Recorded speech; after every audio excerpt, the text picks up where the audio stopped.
Hollywood is a really interesting place. So wouldn't you say, Tyler?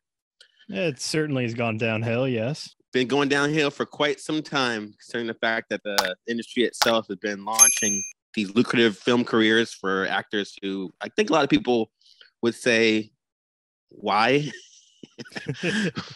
People like Tom Green, Rob Schneider, Kevin James, Tim Allen, and even Carrot Top have been given truckloads of cash to star in the most critically panned films of our time. But we can't talk about the despised film stars without mentioning a man who Roger Ebert said, quote, bypasses all categories to achieve the transcendent fingernails on the chalkboard effect. And that man is Pauly Shore, aka the Weasel. Sorry, I had to say it that way.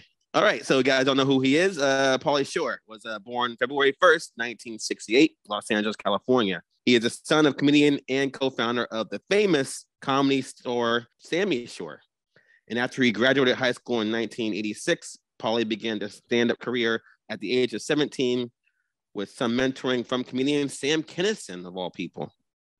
And this is when he honed his weasel persona, which involved him speaking in this California surfer lingo. And then his big break came in 1989 when he got his own show on MTV called Totally Pauly. And at this point, his fame was on the rise and he was getting small roles in movies like For Keeps and 18 Again. But by 1992, he began to star in several Razzie-nominated films over the next few years before his fame began to fade in the late 90s. And this led to his short-lived sitcom called Pauly.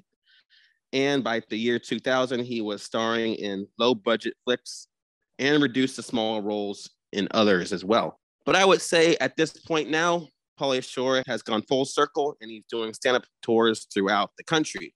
Now, it may be true that Pauly Shore is an annoying, washed-up, has-been troll. I have really nothing to say after that. Yeah, there's no second part about that. But all kidding aside, there is a possibility that he will be dead someday. So we're going to pay our early respects by having Tyler over here rank his films from worst to tolerable. And to save the time and maintain his sanity, this list won't include roles where he played himself, cameos, or voice work. And I know that will upset some people that a Goofy movie, or ironically, the mockumentary Pauly Shore is Dead, won't be on this list. But on the bright side, we didn't have to have you watch that new Pinocchio movie he did earlier. Yeah, thank you for that, because I probably would have shot myself if you made me do that. So with that in mind, it knocks his list down to just 10 movies that we're going to have Tyler rank. And so he's not suffering alone. I watched some of these movies as well. Actually, I watched 7 of these movies, so I did try. Okay. So how did it go for you, Tyler? I got through 8, and then I just put the other 2 that I didn't watch down on the bottom because I know they weren't going to be any better. Oh, you cheated too. Wow. Yeah. All right. We're sorry about that, folks. But if I saw the movies, then maybe they'll work out. So without further ado, here is Tyler's ranking of 10 Pauly Shore films. What is your number 10 worst Pauly Shore film? That would be Opposite Day from 2009. This is the one that I didn't see. And I read the synopsis and I'm like, no. Like, he already acts like a child. I don't need to see him act like a 5-year-old and say some stupid like, uh-oh, I went potty. I take it you actually watched the trailer, maybe? I watched the trailer, read the synopsis. I'm like, I'm not watching this one. Well, I will let you guys know I actually did see Opposite Day. And I thought that movie was probably the most far-fetched role in the fact that he plays a responsible parent, working father in the beginning. But then when like his son wishes that kids and adults would switch places for a day, then Pauly Shore is in his wheelhouse, acting like an annoying, wild, rambunctious child. I think I kind of agree with you putting this movie so far down, despite the fact that it is technically a kid's film, but it is pretty goddamn irritating to watch. Let's go up from here. What was number 9? That would be Guest House from 2020. First note, holy crap, Pauly looks like absolute shit. If you put him in a lineup with some Gucci leather bags, I could not tell the difference. This movie was an excuse for crazy antics and topless women. And the last note here, oh, hey, it's Billy Zane. And he looks more and more like Telly Savalas every day. Other than that, there wasn't a likable character in this entire movie. Well, I have to harshly disagree, but I think this role that he played was probably the most likable character Pauly Shore played in any movie I've ever seen. Basically, what this movie is about is he plays this drug-using squatter named Randy Cockfield, and he's living in the guest house of a home that a young couple just recently bought named Blake and Sarah. And I thought the movie was pretty funny for the most part. Lots of funny characters throughout. They have Steve-O in there from Jackass, who I thought was actually funnier in the movie than Pauly Shore himself. He wasn't really annoying as opposed to Blake, because I hated that dude. Yes. Also, Randy, I thought was pretty much goddamn hospitable, and he was throwing some pretty close to Product X type parties. And this guy has practically every drug under the sun, and he's throwing these like epic parties. Although, yeah, they were technically at 3 a.m, but still, he's trying to be a nice guy. Plus, as a puppet, I have to support the use of that rabbit possum puppet that they used towards the end of the movie. That was probably one of the few moments I actually was laughing, because what kind of fucking rabid possum sets a fire to a table? Like, holy shit, that was funny. Everyone was great in that movie. So it saddens me to see it so far low on the list compared to these other movies, but it's your list, not mine. What do you have at number 8? Biodome. Not much to be said about that, but I love to hear your thoughts. This is the most 90s movie I've ever seen and heard, just from the first 20 minutes, from the lingo to the activities. This is a hard one to get through. There are just so many like lost brain cells between Pauly and his co-star in this one. It's like watching Beavis and Butthead, yeah. Yes, yeah. It's like watching Beavis and Butthead in like Stephen King's The Dome. So the other person that is playing the role of Doyle in the movie is Stephen Baldwin, and it's pretty surprising that now I would say Stephen Baldwin is probably the most bankable Baldwin brother of all of them. I did think Stephen Baldwin's girlfriend, Jen, was pretty goddamn cute. So that kind of kept me watching the movie. And I also got to say that even though this movie is critically panned, it's starting to gain a little bit of a cult following. People are saying it's one of Pauly Shore's best films. And I would have to say, after all that, I would consider maybe glancing at it for a second viewing.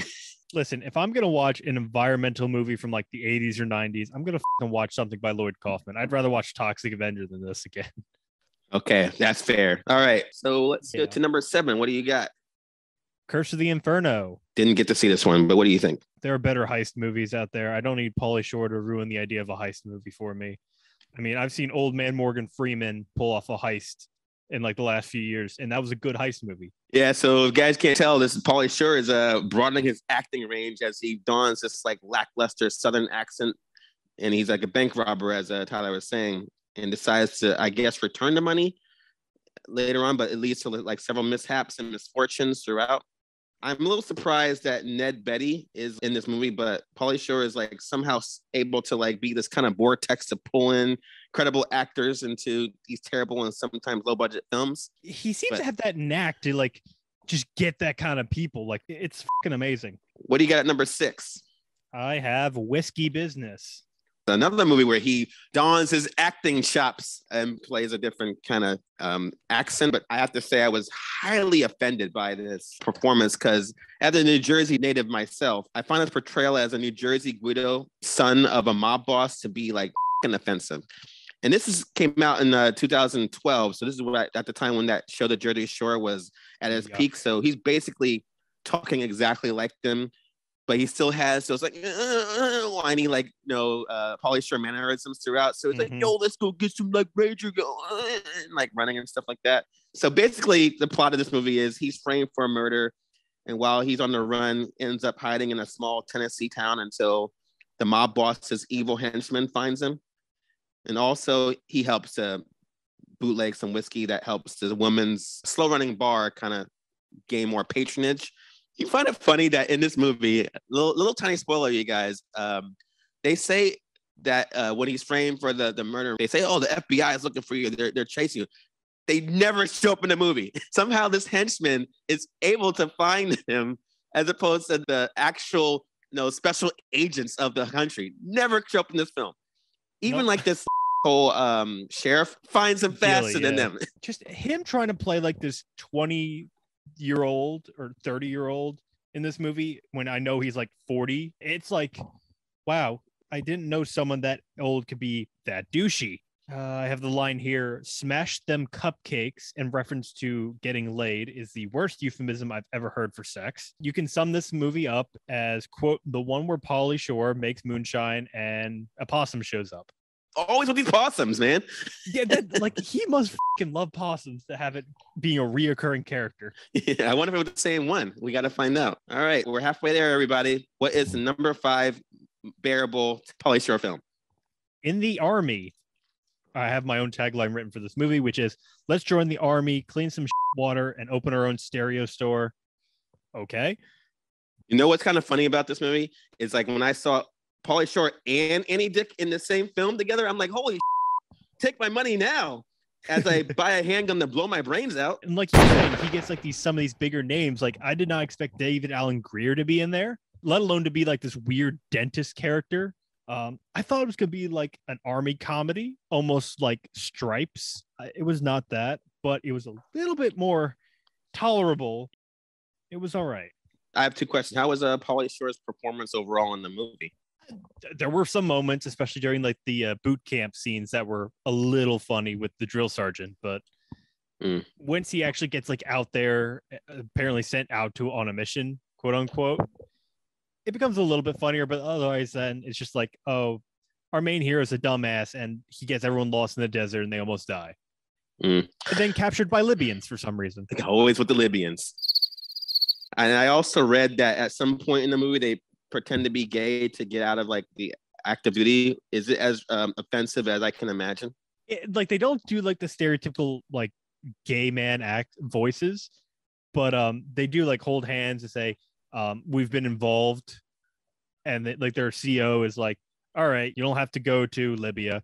They turn around, start going out the door. The commanding officer's like, wait, if you're really like in love with each other, give us a little kiss.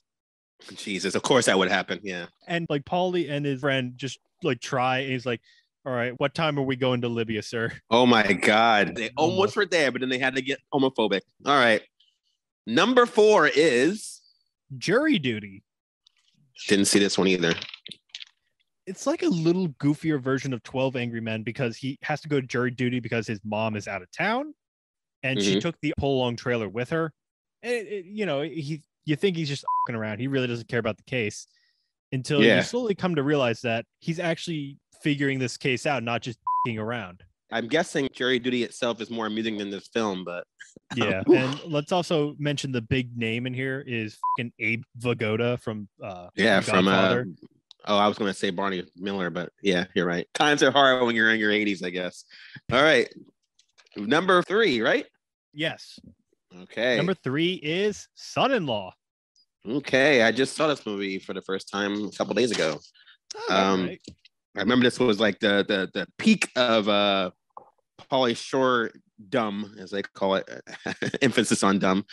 And this movie is when he's playing the character Crawl, and he visits his girl Becky and her family in South Dakota. Most of the time, he's annoying Becca's father, played by the late, great Lane Smith. And as always, I felt it was great to see Tiffany Thiessen, aka Kelly Kapowski, in her prime. What do we have to say about the movie? I thought it was going to be like another, like, tongue-in-cheek bullshit movie about, farm girl goes to California, gets corrupted, comes back with this weird hippie dude, and just goes south with the clashing of like 2 different cultures. But it wasn't actually half bad. I don't know if I've lost a screw or something at this point, but just the image of Pauly Shore in the back of a pickup truck screaming the lyrics to Green Acres is a little bit funny to me. Also, there was a callback to his other movie, Encino Man, where Brandon Fraser literally finds a dead frog and then starts chewing on it, which is funny. But you know what? Like, the plot was good. The humor was kind of spread out, so it wasn't like all heavy-handed like that, but it was actually a very decent movie. About, like, it's one of the few I probably would rewatch. Okay. I mean, I had my things about the movie I enjoyed, mostly actresses itself, but I think if I was in a Clockwork Orange scenario, I would probably watch it too. Number two, Encino Man. This is, I think, this movie where he first blew up on the scene as an actor. And it's a typical story that happens to everybody. Two high school losers are in the backyard, find a frozen caveman, and instead of alerting the media and turning it over to like a paleontologist for fame and fortune, they decide to dress him up as a teenager and bring him to school so they can be cool and accepted. You know, it happens all the time. So there are two things that I really want to talk about with this movie. Is first, I got weird science kind of vibes watching this movie. Brandon Fraser steals the show in this movie as the caveman Link. Like, you can make a joke, oh, haha, it's Brandon Fraser going through his breakdown from like a few years ago. But like, he's just having a fun time just going off the fucking walls. And I can only think, God bless him for having that much energy and keeping that up throughout the movie. Like, it's entertaining to watch, really. It's just a phenomenal fun time. Yeah, man, this movie, I agree with them. It has a lot of memorable moments. Two that come to mind, you know, Link doing the driver's ed car on Yes. two wheels. And of course, wheezing the juice. Classic scene at the convenience store.